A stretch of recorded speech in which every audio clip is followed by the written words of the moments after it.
राष्ट्रमाता मातरः सर्वभूतानां गावः सर्वसुखप्रदा।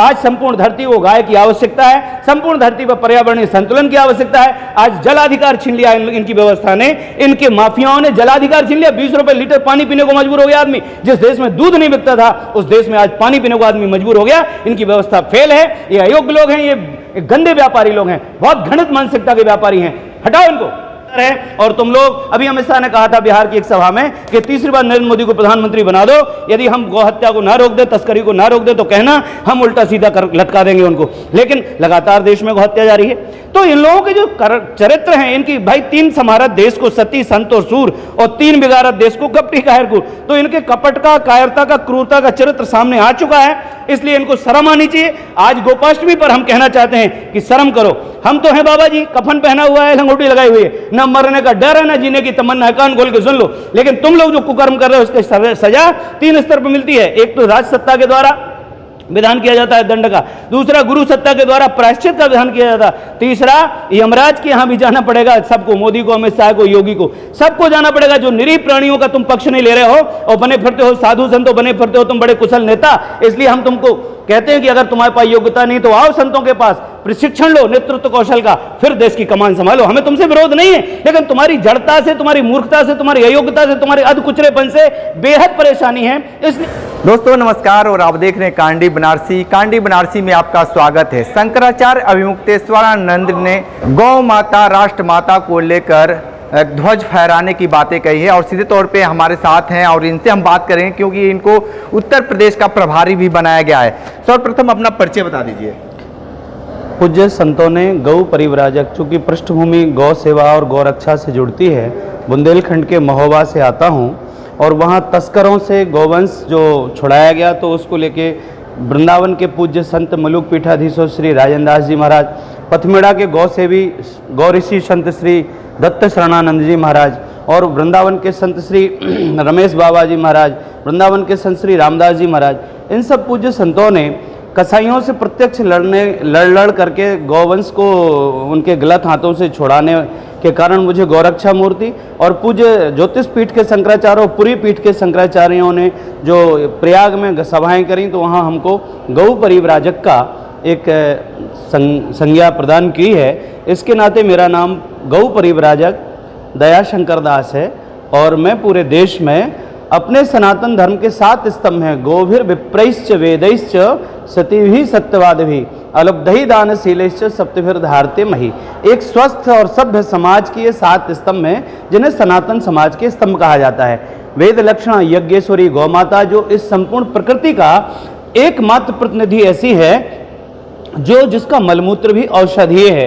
किसी प्राणी जगत में किसी का भी मलमूत्र औषधीय नहीं माना गया, माने गौ माता का मलमूत्र भी परम पवित्र औषधीय माना गया। इसलिए सनातन में गाय को माँ कहा गया और मात्रा सर्वभूतानम, प्राणी मात्र की माँ और संपूर्ण भूत मात्र माने पंच महाभूत पृथ्वी जल तेज वायु आकाश, इनका शुद्धिकरण करने का भी यदि किसी में सामर्थ्य है, इन पंच महाभूतों को संतुलित रखने का सामर्थ्य है तो वो वेद लक्षण यज्ञेश्वरी गौ माता के अंदर ही है, जिसे हमारे वेद पुराण उपनिषद महाभारत जैसे ग्रंथों में खूब इनकी महिमा भरी पड़ी है।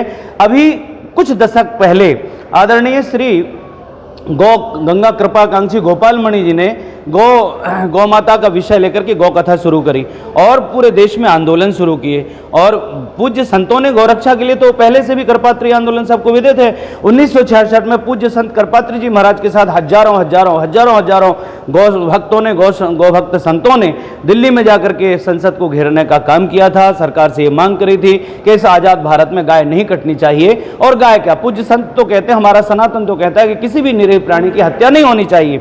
और जब तक प्राणी जगत और वनस्पति जगत का हम संतुलन बना के नहीं चलेंगे तो इस मानव सभ्यता में जो त्रासदी आ रही है, जो बीमारी और बुराई बढ़ रही है, इसको हम नहीं रोक सकते।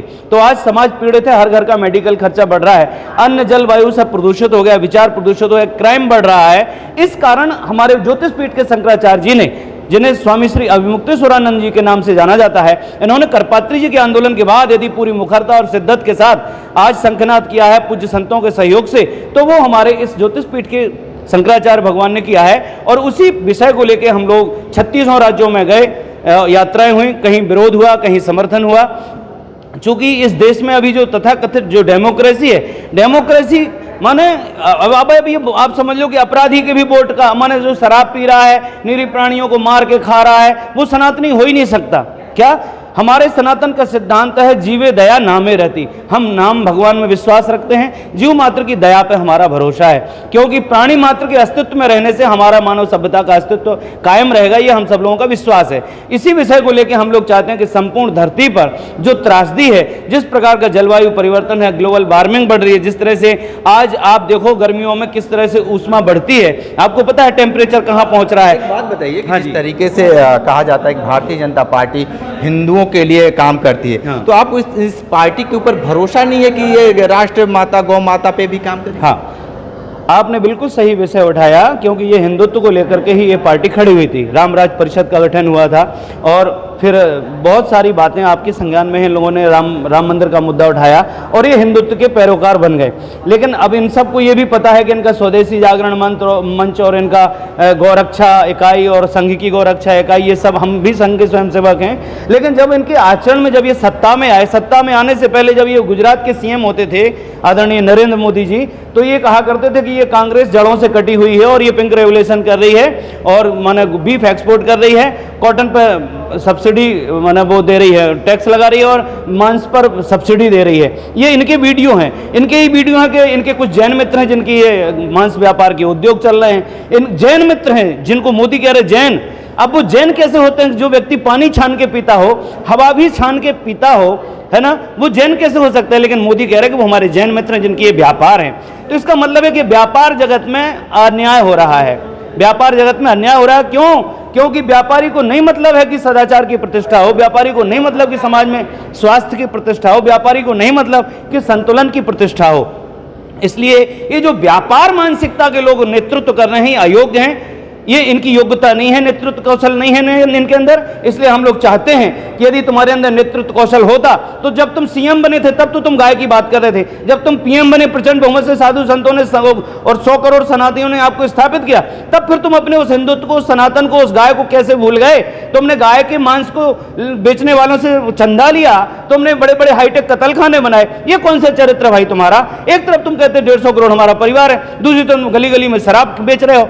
तो जहां शराब अपराध की जननी है, जहां मद्य मांस का निषेध है सनातन में, वहीं तुम दुनिया भर का अत्याचार कर रहे हो। तो हम इनको सनातनी नहीं मानते हैं। किसको नहीं सनातनी मानते हैं आप? अरे इसी सरकार को, बीजेपी सरकार को नहीं मानते हम सनातनी। आज तक कोई सनातन की सरकार आई ही नहीं भारत में। आई होती तो गौहत्या निषेध हो जाती, गौहत्या का प्राणी मात्र की हत्या निषेध करते। भाई सीधी सी बात है, अंडा मछली दारू मांस मानवता का करते नाश। और जब अंडा मछली दारू मांस को ये प्रमोट कर रहे हैं तो इसका मतलब ये मानवता के पक्षधर नहीं है, ये हिंदू मुसलमान को आपस में डिवाइड करके और राजनीति की रोटियां सेकने वाले लोग हैं। इनका कोई चरित्र नहीं है हिंदुत्व को लेकर के, ना सनातन को लेकर, ना इनकी कोई समझ है। ये वो लोग हैं जिनकी कथनी और करनी में बेहद अंतर है। अमित शाह ने कहा था अभी तीसरी बार इसी 24 के इलेक्शन में, मैं तो बनारस में चुनाव का पर्चा भी भरा था इसी विषय को लेके कि ये पाखंडी लोग हैं।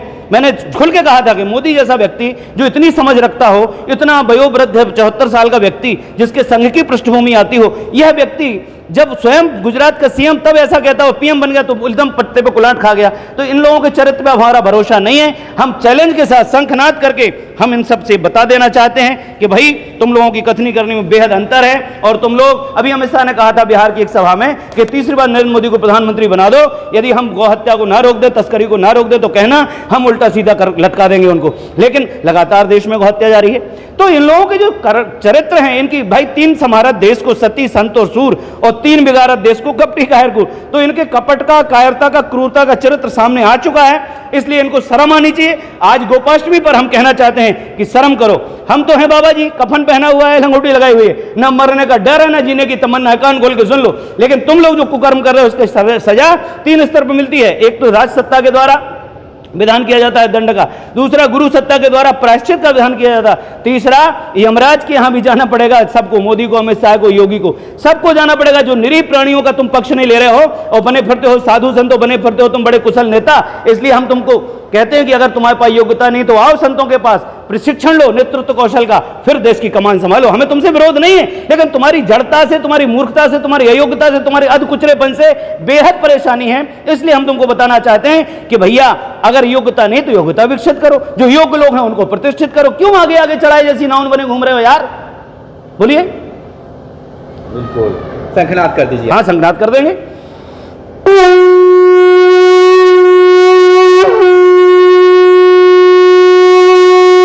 गौ माता, राष्ट्र माता, मातरः सर्वभूतानां गावः सर्वसुखप्रदा। आज संपूर्ण धरती को गाय की आवश्यकता है, संपूर्ण धरती पर पर्यावरणीय संतुलन की आवश्यकता है। आज जलाधिकार छीन लिया इनकी व्यवस्था ने, इनके माफियाओं ने जलाधिकार छीन लिया। 20 रुपए लीटर पानी पीने को मजबूर हो गया आदमी। जिस देश में दूध नहीं बिकता था उस देश में आज पानी पीने को आदमी मजबूर हो गया। इनकी व्यवस्था फेल है, ये अयोग्य लोग हैं, ये गंदे व्यापारी लोग हैं, बहुत घृणित मानसिकता के व्यापारी हैं, हटाओ इनको। लेकिन जिस तरीके से ये जो उत्तर प्रदेश में मान लीजिए आपको उत्तर प्रदेश का प्रभारी बना गया है, आपको इस ध्वजा को घर घर तक पहुंचाने का जिम्मेदारी दिया गया है शंकराचार्य द्वारा, लेकिन आपको लगता है कि ये जो काम है कठिन भरा काम है? क्योंकि जिस तरीके से आप नामांकन करने आए, एक साधु सन्यासी को नामांकन स्थल तक पहुंचने का वहां तक पहुंच ही नहीं पाए, तो ये जो ध्वजा है गौ माता, राष्ट्र माता की ध्वजा कैसे? धीर तुम बढ़े चलो, धीर तुम बढ़े चलो, हाथ में ध्वजा रहे सामने, सिंह की दहाड़ हो, सामने पहाड़ हो, लेकिन कोई चिंता की बात नहीं है। हम लोग तो चुनौतियों को ही स्वीकार करने के लिए कमर कसे हैं भाई। ये जितना इनको विरोध करना हो, इनके 7 पीढ़ी को चुनौती देते हैं, 7 पीढ़ी को। अपेक्षा हम करते हैं कि अगर इनकी रगों में हिंदुत्व का खून है, इनकी रगों में यदि कहीं से भी इनका डीएनए शुद्ध है, तो ये गौ माता को माता का सम्मान दे दे, पशु सूची से हटा दें, गौ माता को राष्ट्र माता बना दें। अगर इन्हीं को ना हम लोग वापस इनको फिर से स्थापित ना करें तो कहना। लेकिन अगर ये लोग गायक हत्या करके, मांस बेच करके और दैत्य गुरु बनेंगे भारत, तो हम दैत्य गुरु नहीं बनने देंगे भारत को। इनको चैलेंज करते हैं, ये भारत दैत्य गुरु नहीं है, देव गुरु है। हाँ जी, बिल्कुल। तो देखिए गौ माता, राष्ट्र माता को लेकर शंखनाद कर दिया गया है और पूरे देश भर में ये झंडा का जो पंचम है वो लहराने के लिए तैयार है। विशेष इंटरव्यू कर रहे थे, तुम्हारे साथ बन रही कांडी बनारसी के साथ, हमें दीजिए इजाजत, नमस्कार।